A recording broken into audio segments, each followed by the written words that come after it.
ሰላም ጤና ይስጥልኝ ወደ ፕሮግራሜ ተከታታዮች ቤተሰባችን የቴሌቪዥን አገልግሎት አሁን ሰዓቱን ጠብቆ ወደ እናንተ መጥቷል። እንግዲህ ባለፈው ተከታታይ ትምህርት እያስተማርኳችሁ ነበር። በመሃል የትንሳኤን መልእክት አስተላለፍኩላችሁ። ስላስተላለፍኩት የትንሳኤ መልእክት ብዙዎቻችሁ እንኳን አደረሰ ብላችሁኛል፣ በመልእክቱ ተጠቅመናል ብላችሁኛል።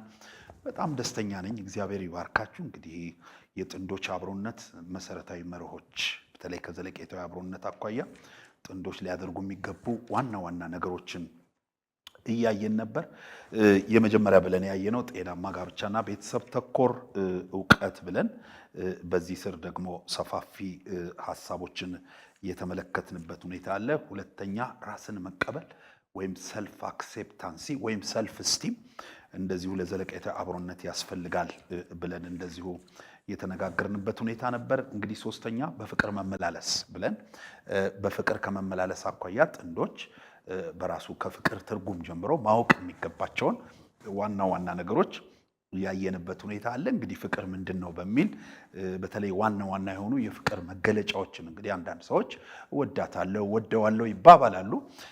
እንግዲህ ፍቅር ከቃል ባለፈ ምንድነው መገለጫው? አንድ ሰው ሚስቱን የሚያፈቅር ሰው ምንድነው መገለጫው? የፍቅሩ መገለጫ እንደዚሁ ባሏን የምታፈቅርም ሴት የፍቅሯ መገለጫ ምንድነው በሚል ከፍቅር መሰረታዊ ትርጉሞች ጀምሮ በተለይ የግሪኩንም የዕብራይስጡንም ትርጉም መነሻ አድርገን ከዛ ጀምሮ ደግሞ በጣም መሰረታዊ የሆኑ ነጥቦችን ስንመለከት ነበር። በጣም ሞጋች ሐሳቦችን እግዚአብሔር እያነሳልን እግዚአብሔር እየጎበኘን እግዚአብሔር በየቤታችን የፍቅር ተሐድሶን ለማምጣት ማወቅ የሚገባንን መሰረታዊ ነገር እንድናውቅ እግዚአብሔር እየረዳን ነበር። እንግዲህ ፍቅር ከግብዝነት ነፃ ነው በሚል በጣም ሰፊ ነገር የተመለከትንበት ሁኔታ አለ።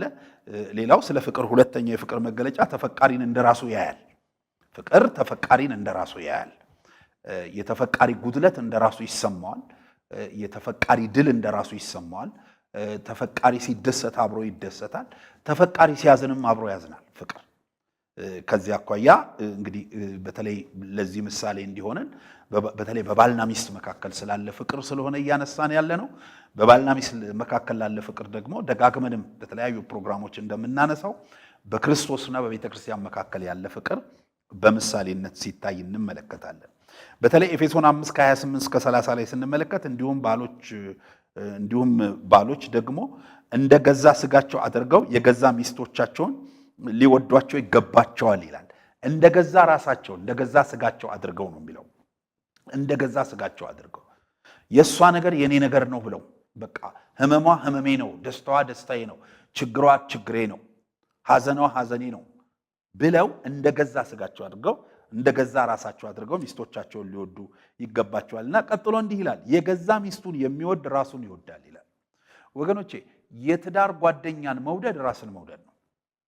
ይሄንን ወደ መጀመሪያው በተለይ በገነት ውስጥ ወደ ነበረው ወደ አዳምና ወደ ሔዋን ጋብቻ ስንመለከት አዳም መጀመሪያ ሔዋንን እግዚአብሔር ከጎኑ አንዲትን አጥንት ወስዶ እግዚአብሔር ሔዋንን ከፈጠረለት በኋላ እና ከእንቅልፉ ከቀሰቀሰውና ገና ብንን ሲል ገና ሲነሳ ሔዋንን ሳያት እንዳያት ያለው ይህች አጥንት ከአጥንቴ ስጋም ከስጋዬ ናት ነው ያለው። እንደራሴ ነው ማያት ይችማ እኔ ነች ነው ያለው። ገብቷቸዋል? ይችማ እኔ ነች። በቃ ጋብቻ ማለት በጣም የተለየ የሚያደርገው ይሄ ነው ወገኖች። ጋብቻ ማለት ያንዳችን ነገር ነው። ጋብቻ ሁለት ሆነን አይደለም የምንኖረው። አንድ ዕቅድ፣ አንድ ፕሮግራም፣ አንድ ዓላማ፣ ሁሉም ነገር የሚያስደስተውም ነገር በጋራ ነው የሚያስደስተን። የሚያሳዝነውም ነገር ሐዘኗን ትካፈላለህ፣ አንቺም ሐዘኑን ትካፈያለሽ። የገዛ ሚስቱን የሚወድ ራሱን ይወዳል፣ ማንም የገዛ ስጋውን የሚጠላ ከቶ የለምና ይላል። ነገር ግን ይላል የአካሉ ብልቶች ስለሆንን ክርስቶስ ለቤተ ክርስቲያን እንዳደረገላት ይመግበዋል ይንከባከበውማል ይላል። እንግዲህ ልብ አድርጎ ክርስቶስ ቤተ ክርስቲያን እንደራሱ ስለሚወዳት ነው ዋጋ የከፈለላት። ክርስቶስ ለሰው ልጆች ብሎ ወይም ክርስቶስ ለቤተ ክርስቲያን ብሎ የዋጋ ጥግ ነው የከፈለው። ይኸውላችሁ በምድር ላይ ሰዎች ስንመላለስ ከብዙ ነገር አኳያ ለሰዎች ዋጋን ከፍል ይሆናል። አንዳንዴ እንወዳቸዋለን ለምንላቸው ሰዎች የገንዘብ ዋጋን ከፍል ይሆናል። ወጪ እናወጣ ሊሆን ይችላል። ስጦታ እንሰጣቸው ሊሆን ይችላል። አለኝ የምንለውን ውድ ጊዜያችንን ልንሰጣቸው እንችል ይሆናል። አለኝ የምንለውን ውድ ሀብታችንን ወርቅ፣ ብር ልንሰጣቸው እንችል ይሆናል። ወይም በቤታችን ቤት ያፈራውን አለኝ ምንለውን ልናበላ ልናጠጣቸው እንችል ይሆናል። ወይም በተለያየ መንገድ ሰርፕራይዝ አረኳቸው ብለን አሁን እንግዲህ በተለይ በሚዲያዎች ላይ ሰርፕራይዝ መደራረግ ናል እንግዲህ ከሌትን ሰርፕራይዝ ላደረጋት ነው ከሌላ ላደረጋ ነው ብለው አንዳንዶች ተለያየ ስጦታው ኬኩ ብዱ መኪናም እንደዚህ የሚሰጣት ቤት የሚሰጣጡ አሉ። ክርስቶስ ግን ያደረገው ከዚህ የላቀ ነው።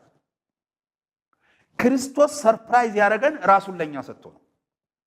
ወገኖቼ ምናልባት እኛ ለሰዎች ስንሰጥ ላደረጉልን ሰዎች መልካም ነገር ላደረጉልን ሰዎች ውለታ ለሰሩልን ሰው መቼም በተለያየ ሚዲያ ስመለከት ለጸበኛው ስጦታ የሰጠ ሰው የለም። በጣም ይገርማል። በደል ለፈጸመበት ሰው ስጦታ የሰጠ ሰው የለም። እንትና ከዚህ በፊት የመግደል ሙከራ አካሄዶብኝ ስቶኛል፣ እኔ ግን ዛሬ ሰርፕራይዝ ላርገው ብሎ ይሄንን ስጦታ ሊሰጠው እንዲህ አይነቱን ሰው የሄደ ሰው የለም። በጣም ይገርማል። የፍቅር ልክ የሆነው ኢየሱስ ግን ሁልጊዜ ተናግረን የማንጨርሰው ነገር የፍቅር ጥግ የሆነው ኢየሱስ ግን ለኛ ለበደል ነው፣ ለኛ ለኃጢአተኞቹ፣ ለኛ ለወደቅ ነው፣ ለኛ ቆሽሸን ላለ ነው ፍቅር ሊሰጠን ህይወት ሊሰጠን ሞቶ ሞታችንን ሊገል ሞቶ ከሞት ሊያነሳን ተሰቃይቶ የስቃይ ታሪካችንን ሊዘጋ አይገርም? ተገርፎ የግርፋት ታሪካችንን ሊዘጋ ስለኛ ሲል ተንቆና ተዋርዶ የውርደት በኃጢአት ምክንያት የመጣብንን የውርደት ታሪክ ሊዘጋ አሜዚንግ በጣም እንዲህ ነው ኢየሱስ የወደደን ወገኖቼ። ኢየሱስ ለኔና ለእናንተ የሰጠን ፍቅር ይሄ ፍቅር ነው። ፍቅር አቅም አለው። ፍቅር ጉልበት አለው። ፍቅር ጥላቻን ጥሶ ይሄዳል። ፍቅር ይሄ ነው ወገኖቼ። ላደረገ ማድረግ ቀላል ነው። ሻይ ለጋበዘ ሻይ መጋበዝ ቀላል ነው። ጃኬት ለገዛልህ ጃኬት ባትመልስም ሱሪ መግዛት ቀላል ነው። አመት ባል የጠራህን ሰው አመት ባል ጠርቶ ማብላት ቀላል ነው። ምሳ የጋበዘህን ሰው ሌላ ቀን ራት ጋብዞ ማብላት ቀላል ነው። በጣም ይገርማል። የሆነ ነገር የሰጠህን ሰው የሆነ ነገር ደግሞ ሰጥተ ማስደነቅ ቀላል ነው። ኢየሱስ ግን ልባችንን ከልክለ ነው፣ ጆሮአችንን ከልክለ ነው። እግዚአብሔር ግን አያችሁ ቃሉን አንሰማም ብለን ልባችንን ዘግተን አንዳንዶቻችን ተከታዮቹን እያሳደድን ግን ፍቅር ይዞ መጣ። ፍቅር ይዞ መጣ።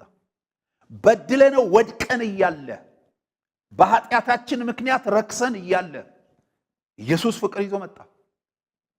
በድለነው ሊሸልመን መጣ። አሜዚንግ በጣም በድለነው ነው ሊሸልመን የመጣው። ህይወት ሸለመን፣ የዘላለም ህይወት ሸለመን። በህይወታችን ብዙ ስጦታ ሰዎች ሰጥተውን ያውቃሉ። እኔ ብዙ ስጦታ ተቀብያ ወርቅ ተቀብያ ያውቃለሁ፣ ልብስ ተቀብያ ያውቃለሁ፣ ገንዘብ ተቀብያ ያውቃለሁ። ብዙ ሰዎች በተለይ አገልጋይ ስትሆኑ ብዙዎች ለአገልግሎቱ ሸክም ያላቸው ሰዎች ከጎናችሁ ይቆማሉ፣ ብዙ ነገር ይሰጧቸዋል። እግዚአብሔር ይባርካቸው። ግን ደግሞ ኢየሱስ ዛሬ ተቀብለን ነገ የሚያረጅ ፋሽኑ የሚያልፍ ወይም ሌባ ሊሰርቀው የሚችል ወይም የሆነ የተለመደ አይደለም ስጦታው። ማንም በታሪክ ሰጥቶ የማያውቀውን ህይወት ነው የሰጠን ኢየሱስ። ጌታ ለዘላለም ስሙ የተባረከ ይሁን። ኢየሱስ የሰጠን ህይወት ነው።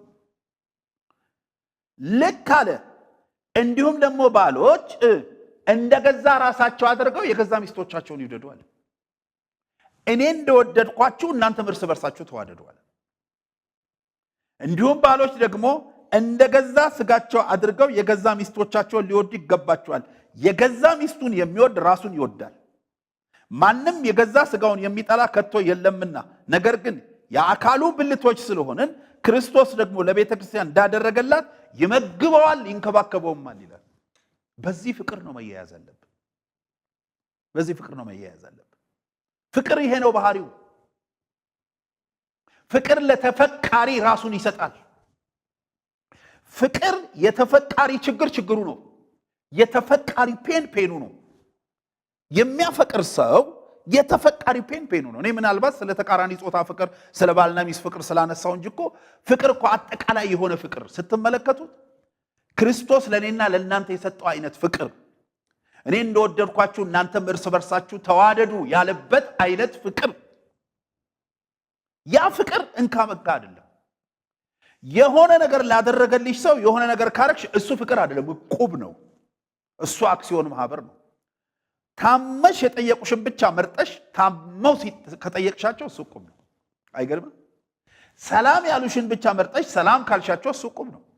አይሽ ቤታቸው ጠርተው ያበሉሽን ብቻ ጠርተሽ ቤታቸው ጠርተው ያላበሉሽን ዝም ካልሽ ወይም የተቸገሩትን የተራቡትን ዝም ካልክ ያ ፍቅር አይደለም።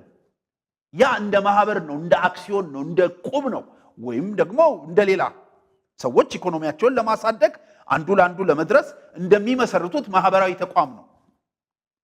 የክርስቶስ ፍቅር ግን እንዲህ አይደለም። በጣም ይገርማል። የክርስቶስ ፍቅር ምክንያትን መነሻ አያደርግም። አየህ፣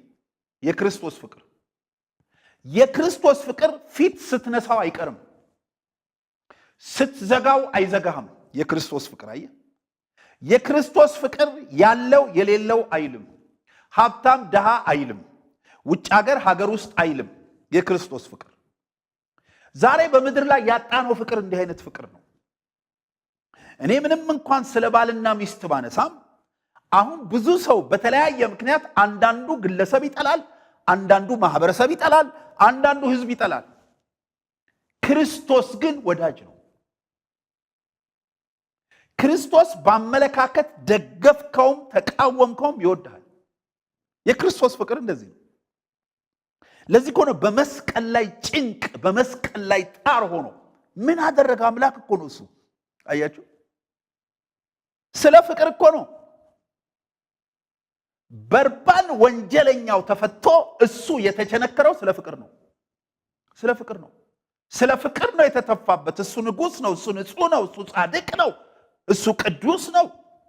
ስለ ፍቅር ነው።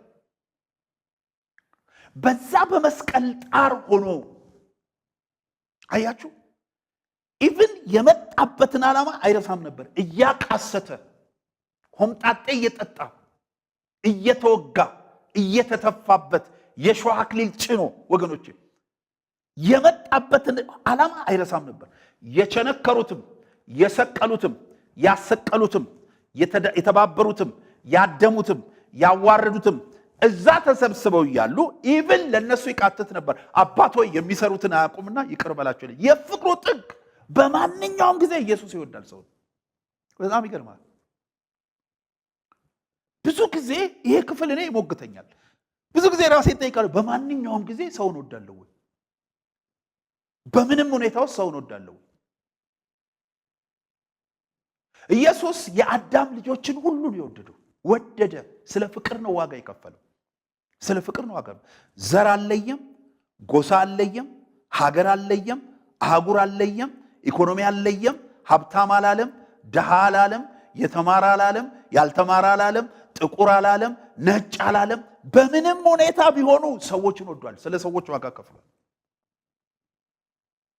እና ይገርማችኋል፣ የተጠቀሰው ምሳሌ ይሞግታል።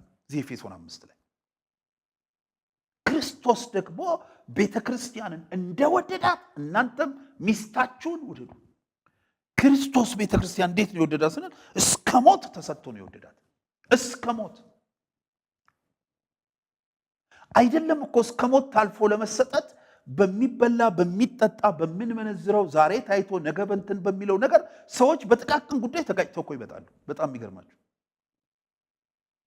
አይደለም ኢየሱስ እኮ ለሚወዳት ቤተ ክርስቲያን ነፍሱን እኮ ነው የሰጠው። አይደለም ነፍስን ለመስጠት እኮ አንዳንዱ ሰው እኮ ለሚስቱ የሆነች ነገር ለማድረግ ወይም አንዳንዷ ለባሏ የሆነች ነገር ለማድረግ ያንገዳግዳቸዋል። ኢየሱስ እኮ ግን እስከ ሞት ነው የወደደ። የታዘዝነው ፍቅር እስከ ሞት ጥግ ተሰጣጡ ነው። እኔ ምን አለ ጌታ ሆይ እንደው ይሄ ምሳሌ እኮ ዳን የሚያመጣብን ይሄ ኤፌሶን 5 እላለሁ። ምን አለ እሱ ባይጠቀስ ኖሮ እላለሁ። ከባድ ነው። የውላችሁ ባልነትንና ሚስትነትን በተለይ በአዲስ ኪዳን ባልነትንና ሚስትነትን የሚያከብደው ኤፌሶን ምዕራፍ 5 ከ22 እስከ 33 ያለው እስከ 31 ያለው በጣም ከባድ ነው። በጣም ከባድ ነው። እንደገዛ ራሱ ይውደዳት ነው የሚለው። ስለዚህ ፍቅር የሚገርማችሁ ከግብዝነት ነፃ ነው። ተፈቃሪን እንደራሱ ያያል።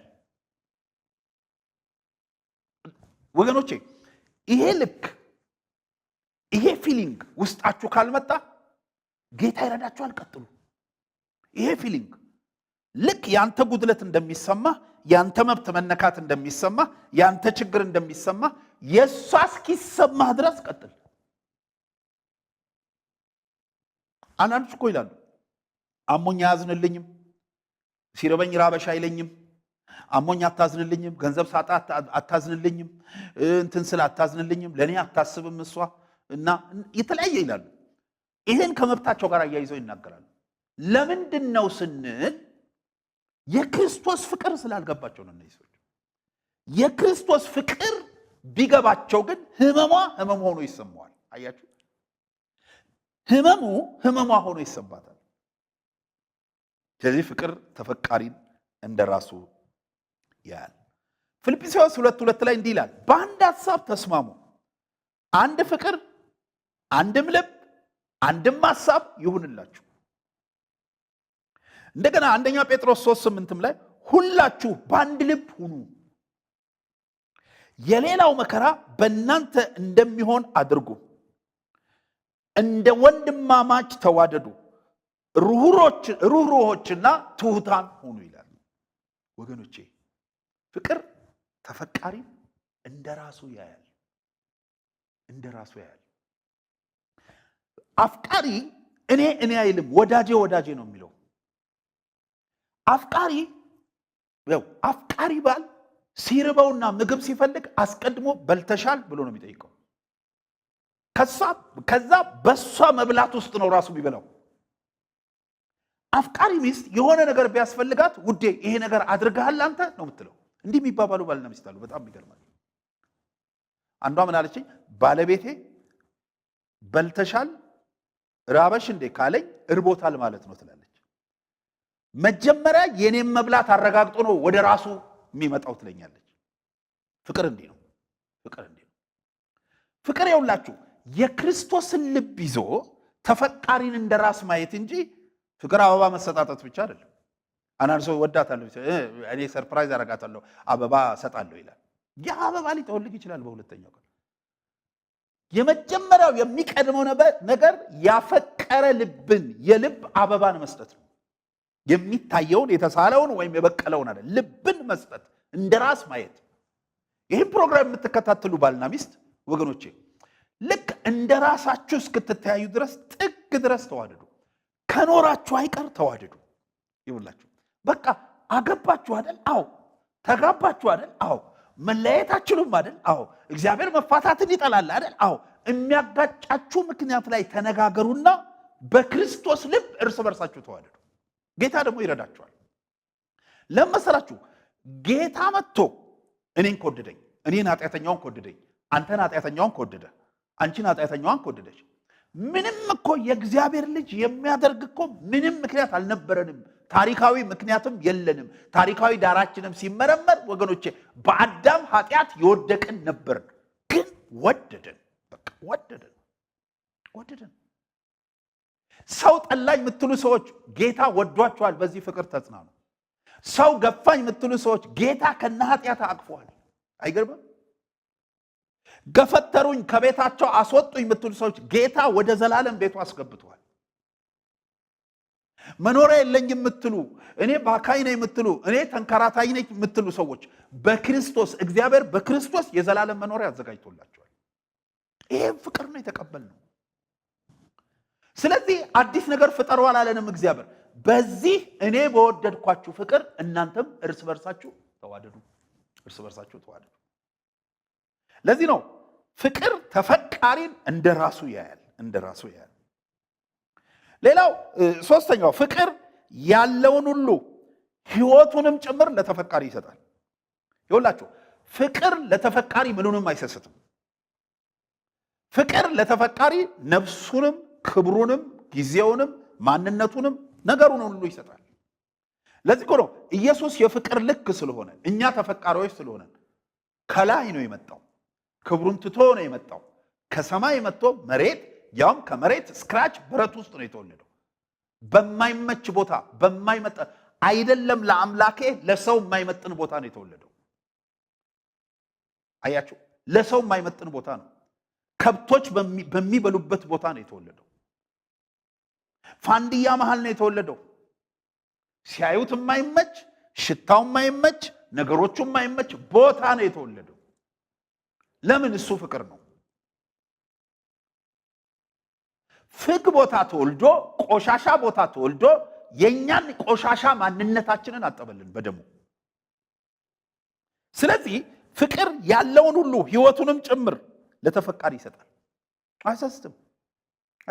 አንዳንድ ሰዎች እኮ ይላቸዋል፣ አንዳንድ ይላሉ እንዲህ ፓስተር በቃ እኔ ቤቶች እንዲህ ያርግልኝ እንዲህ ያድርግልኝ በቃ ትንሽ ይጨምርልኝ፣ እሱ ደግሞ ይደብቃል ወይ እሷ ደግሞ ትደብቃለች። ለምንድነው ስትሉ እንደው ብዙዎቻችን እንደምንለው የስስት መንፈስ የገብጋባነት መንፈስ ስለተዋጋው አይደለም፣ ፍቅር ስላልገባው ነው። ፍቅር ነፍሱንም ጭምር ለተፈቃሪ ይሰጣል። ያንቺ ነኝ ነፍሴም ያንቺ ነው የሚለው እንጂ ፍቅር 200 ብር ሚስቱ ስትጠይቀው ለማውጣት ቦርሳውን ወደ ግድግዳ ዞሮ አይከፍትም። አንዳንድ ሰው ሁሌ የሚገርመኝ ነው፣ ሁሌ ያነሳዋል። አንዳንድ ሰው ሚስቱ ገንዘብ ስትጠይቀው ቦርሳ ደብቆ ይከፍታል። ማታ እኮ ሁለመናውን ራቁቱን ሆኖ አሳይቷታል እኮ ሁለመናውን፣ ግን ገንዘብ ቦርሳ ይደብቃል። ይሄ እኮ ሳይኮ ዲስኦርደር ነው። እንዲህ አይነቱ ሰው እኔ የመንፈሳዊ ውጊያ ብቻ አይደለም የአእምሮ ጤንነትም አይመስለኝም።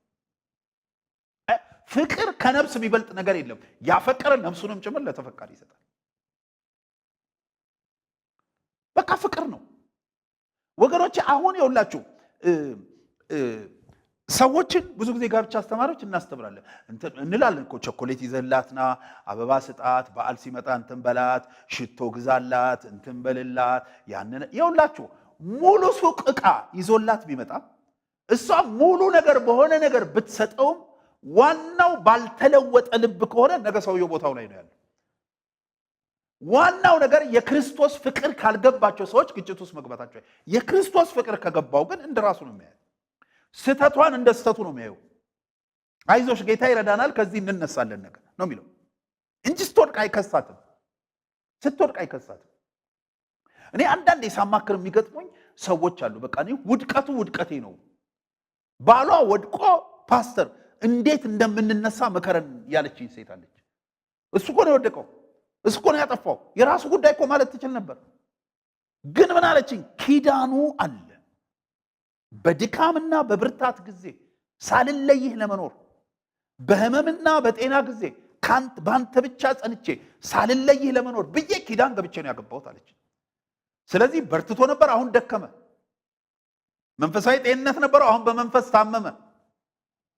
ስለዚህ የገባሁት ኪዳን ስላለ አግዘዋለሁ። እሱ ማለት እኔ ነኝ። አያችሁ? ስለዚህ እኔ እንደወደቅኩ ቆጥሬ ከወደቀበት እንዲነሳ አግዘዋለሁ አለች። ክርስቶስ የወደደን በዚህ ፍቅር ነው።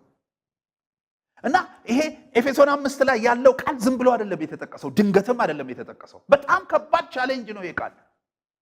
እንደውም ያላገባችሁ ወጣቶች ይሄንን ክፍል ሙሉውን አንብባችሁ በደንብ ተረድታችሁ ካልሆነ በቀር ወደ ጋብቻ ለመግባት ባትደፍሩ ጥሩ ነው። ልክ ክርስቶስ ለኔ እንደሆነው እሆንላታለሁ ወይ ብለህ መጠየቅ አለብህ። አንቺም ብትሆኚ ቤተክርስቲያን ለክርስቶስ እንደምትገዛ እንዲሁ ሚስቶች ደግሞ ለባሎቻችሁ በሁሉ ተገዙ እንደሚል ልክ ክርስቶስን ሪስፔክት እንደማረግ ክርስቶስ በህይወቴ ጉዳይ አማራጭ የሌለው እንደሆነ ክርስቶስ ፊት ትሁት እንደምሆነው ለክርስቶስ ጉዳይ ቅድሚያ እንደምሰጠው ስለዚህ ከጌታ ቀጥሎ ለሱ ቅድሚያ ሰጣለሁ ወይ ብለሽ መጠየቅ አለብሽ። ያለኝን ሁሉ ሰጣለሁ ወይ? ያለኝን ሁሉ ሰጣታለሁ ወይ? ለምን? ፍቅር ያለውን ሁሉ ህይወቱንም ጭምር ለተፈቃሪ ይሰጣል። ለዚህ ነው ኤፌሶን 5:25-26 ላይ ባሎች ሆይ ክርስቶስ ደግሞ ቤተክርስቲያን እንደወደዳት ሚስታችሁን ውደዱ። እንዲህ ይላል፣ በውሃ መታጠብና ከቃሉ ጋር አንጽቶ እንዲቀድሳት ስለርሷ ራሱን አሳልፎ ሰጠ ይላል። እንዲቀድሳት ነው የሰጠው። ስለርሷ ራሱን አሳልፎ የሰጠው ጥቅሙን መሰረት አድርጎ አይደለም፣ የሷን ጥቅም መሰረት አድርጎ ነው። አፍቃሪ ይውላችሁ፣ አፍቃሪ እንቅስቃሴ ሁሉ ከተፈቃሪ ጥቅም አንግል ነው የሚሄደው። ይውላችሁ፣ አፍቃሪ ባል እንቅስቃሴ ሁሉ ለሚስቱ ጥቅም ነው። አፍቃሪ ሚስት እንቅስቃሴው ሁሉ ለባሏ ጥቅም ነው። አፍቃሪ ሚስት በትዳር ውስጥ የምትኖረው ሰዎችን ለማስደሰት አይደለም፣ ለሰው ይምሰል አይደለም። አፍቃሪም ባል ማለት ነው ለሰው ይምሰል አይደለም፣ ወይም ደግሞ ከፈታው ሰው ምን ይለኛል ብለውም አይደለም፣ ወይም ከፈታው እግዚአብሔር ይቀጣኛል ብለው ፈርተውም አይደለም። አያችሁ፣ አፍቃሪ ባል ለሚስቱ እሱ ከሌለ መኖር እንደማትችል ሁሉ ይሰማዋል። አንድ ባል እንዲህ አለኝ አንድ ጊዜ፣ እኔ ሁሉ ጊዜ የማስበው አለኝ እንደው ጌታ ሆይ ለሷ ስትል ጠብቀኝ ይላለሁ፣ እኔ ከሌለው መኖር የምትችል አይመስለኝም ማለት። የፍቅሩ እኮ ልክ ነው። የፍቅሩ ልክ ነው። ያለውን ሁሉ ህይወቱንም ጭምር ለተፈቃሪ ይሰጣል። ለዚህ ነው ኢየሱስ የአፍቃሪዎች ሞዴል ስለሆነ ህይወቱን፣ ክብሩን፣ ማንነቱን ነው በምድር ላይ ተዋርዶ ለተፈቃሪዎቹ ለኛ ይሰጣል። ዮሐንስ 15 ከ11 እስከ 13 ደስታዬ በእናንተ እንዲሆን ደስታችሁም እንዲፈጸም ይህንን ነግሬያችኋለሁ። እኔ እንደወደድኳችሁ እርስ በርሳችሁ ትዋደዱ ዘንድ ትእዛዜ ይህች ናት። እኔ እንደወደድኳችሁ እኔ እንደወደድኳችሁ እርስ በርሳችሁ ትዋደዱ ዘንድ ትእዛዜ ይህች ናት። አያችሁ፣ እንደው የመውደድህ ምልክት እንዲህ አድርግ፣ አበባ ግዛ፣ እንትን በል፣ ጊፍት ግዛ አይደለም። እኔ እንደወደድኳችሁ ሙሉ የፍቅር ፓኬጅ ያለው የኢየሱስ ፍቅር ውስጥ ነው። አያችሁ፣ የኢየሱስ ፍቅር ቆራጣ ፍቅር አይደለም። አያችሁ፣ ቆራጣ ፍቅር አይደለም፣ ቅንጫቢ ፍቅር አይደለም። ሰዎች እኮ አሁን የሆነ ነገር ስታደርግላቸው ደስ ይላቸዋል፣ እጅ ባዶ ሲሆን ደግሞ ፊት ይነሷል። ይሄ ቁራጭ ፍቅር ነው። ያ ጥቃቅንና አነስተኛ ነው። ያ የኢየሱስ ፍቅር ግን ስትበረታም ይወድሃል፣ ስትደክምም ይወድሃል። የኢየሱስ ፍቅር ግን ስትበላም ይወድሃል፣ ሲርብህም ይወድሃል። የኢየሱስ ፍቅር ግን እጅ ላይ ገንዘብ ሲኖርም ይወድሃል፣ ሳይኖርም ይወድሃል። አየህ፣ የኢየሱስ ፍቅር ግን በልምላሜም ሆነ ይወድሃል፣ ምድረ በዳም ሆነ ይወድሃል። የኢየሱስ አይዋዥቅም። የኢየሱስ ፍቅር የሆነ እንትን ላይ ብቻ የሆነ አንግል ላይ የተመሰረተ አይደለም። የኢየሱስ ፍቅር ልክ እኔ እንደወደድኳችሁ አለ እናንተም እርስ በርሳችሁ ተዋደዱ። እንዴት ነው የወደደኝ ኢየሱስ? ምን አይቶ ነው የወደደኝ ኢየሱስ? ለምንድን ነው የወደደኝ ኢየሱስ? የኢየሱስን ፍቅር ያገኘሁት ተጫርቼ ነው ወይ? ተወዳድሬ ነው ወይ? በእውቀት በትምህርት አንደኛ ወጥቼ ነው ወይ? በጸሎት አንደኛ ወጥቼ ነው ወይ? በጽድቅ ሕይወት አንደኛ ወጥቼ ነው ወይ? አይደለም። ምናልባት አንዳንዶቻችን በውድቀት ሆነን ጌታን ሳናገኝ የነበርንበት እኮ ሁኔታ ምናልባት ከክፋት ቢወዳደር አንደኛ ልንወጣ እንችል ይሆናል። ከበደል ቢወዳደር አንደኛ ልንወጣ እንችል ይሆናል እንጂ በጽድቅ ምንም ጋር ምን ደርስ አይደለም። እና እንዴት ወደደኝ? እንዲሁ ወደደኝ። እንዲሁ ራሱን ስለኔ አሳልፎ ሰጠ። ልክ እኔ ራሴን ስለእናንተ አሳልፌ እንደሰጠው እናንተም እርስ በርሳችሁ ራሳችሁን አሳልፋችሁ ተሰጣጡ። ደስታዬ በእናንተ እንዲሆን ደስታችሁም እንዲፈጸም ይህን እነግራችኋለሁ። እኔ እንደወደድኳችሁ እርስ በርሳችሁ ትዋደዱ ዘንድ ትእዛዜ ይህች ናት። ነፍሱን ስለ ወዳጆቹ ከመስጠት ይልቅ ከዚህ የሚበልጥ ፍቅር ለማንም የለውም። ማስካፓሻካ ለማንም የለውም። በቃ ነፍስን ከመስጠት በላይ ከዚህ የሚለቅ ፍቅር ለማንም የለውም። በሕይወቴ ሰዎች ብዙ ወደውኝ ያውቃሉ። በሕይወቴ ብዙ ሰዎች ብዙ ነገር ሰጥተውኝ ሊያውቁ ይችላሉ። ብዙ ማረሳቸው ስጦታዎች በሕይወቴ ሰጡኛሉ። አንዳንዶች ጊዜያቸውን፣ አንዳንዶች ወርቃቸውን፣ አንዳንዶች ብራቸውን፣ አንዳንዶች ብዙ ነገር ሰጥተውኝ ሊሆን ይችላል። በሕይወቴ ግን ነፍሱን የሰጠኝ ኢየሱስ ብቻ ነው። አያችሁ ወገኔ፣ ነፍሱን የሰጠህ ኢየሱስ ብቻ ነው። አየህ፣ በሕይወቴ ሰዎች አንተ ለኔ የሰራኸው ውለታ እኮ ማረሳው ነው፣ ከዚህ የተነሳ ይሄ ሲያንስህ ነው ብለው በብዙ መድረኮች ላይ ብዙ ስጦታ ሰጥተው ሊያውቁ ይችላሉ። ይሄ ሲያንስ ነው፣ አንተ ለኛ የሆንከው ነገር ብዙ ነው ብለው ከመልካምነቴ ተነስተው አደረገልኝ ከሚሉት ነገር ተነስተው ብዙ ስጦታ አለኝ የሚሉትን ብዙ ስጦታ ሰጥተው ሊሆን ይችላል። ጌታ ይባርካቸው።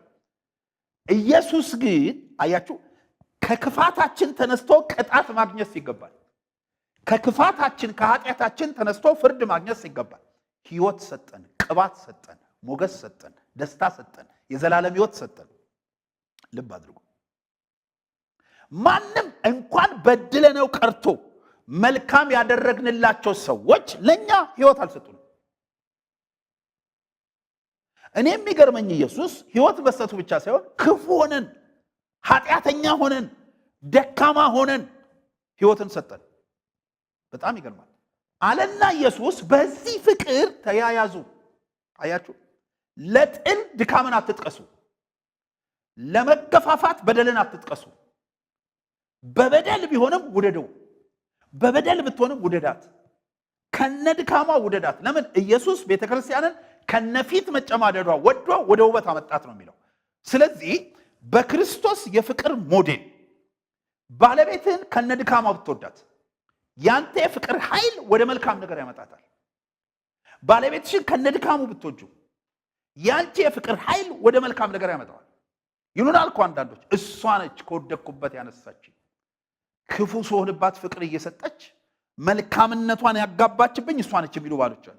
በጣም ጥሩ ሰው ነህ አልኩት አንድ ጊዜ። በጣም ጥሩ ሰው ነህ፣ ብዙ ነገር እኮ ጠጋ ብንል ከአንተ ብዙ መልካምነት እንማላል ስል ኖ እኔ እንዲህ አልነበርኩም፣ ክፉ ሰው ነበርኩ። እግዚአብሔር ሲረዳኝ ግን እሷን ሚስት አድርጎ ሰጠኝ፣ እሷን ላከብኝ። እሷ መልካም ሰው ነች፣ የእሷ መልካምነት ነው የተጋባብኝ አለኝ። አያችሁ። ስለዚህ ወገኖቼ በዚህ ፍቅር ስንያዝ ክፉ ሰው እንኳን ቢገጥመህ መልካምነትን ታጋባበታል። ይኸውላችሁ ክፋት በመልካም ይሸነፋል። ክፉም በመልካም አሸንፉ እንጂ በክፉ አትሸነፉ ይላል እግዚአብሔር ቃል። ስለዚህ በዚህ መሰረት መኖር ይኖርብናል። ፍቅር ያለውን ሁሉ ሕይወቱንም ጭምር ለተፈቃሪ ይሰጣል። የዚህን ትምህርት ቀጣይ ክፍል የመጨረሻ ክፍል ሳምንት እናያለን። ተነጋገሩበት፣ ተወያዩበት፣ በዚህ መንፈስ ጸልዩ። እንደገናም ግጭት በቤታችሁ ያሉ ደግሞ በዚህ ቃል ተሟገቱበት፣ ይሞግታችሁ ይሄ ቃል ተነጋገሩ። ጸብ ለማንም አይጠቅምም፣ ጥል ለማንም አይጠቅምም፣ ጭቅጭቅ ለማንም አይጠቅምም። መንፈሳዊ ነገርን ይጎዳል፣ አካላዊ ነገርን ይጎዳል፣ ስነ ልቦናዊ ጤናንም ያዛባል፣ በረከታችንን ይይዛል። ስለዚህ ተያያዙ፣ ተፋቀሩ፣ ተነጋገሩ፣ ተዋደዱ። እኛ የምንለፋው እግዚአብሔርም ሐሳቡ እግዚአብሔርም እኔን እዚህ አስቀምጦ ይሄን የቴሌቪዥን ፕሮግራም በር አድርጎ ከፍቶ ለእናንተ እየተናገረ ያለው በቤታችሁ ሰላም እንዲመጣ ነው። እግዚአብሔር ቤታችሁን በሰላም ይሙላላችሁ። ተባረኩልኝ። ወዳችኋለሁ። ባባይ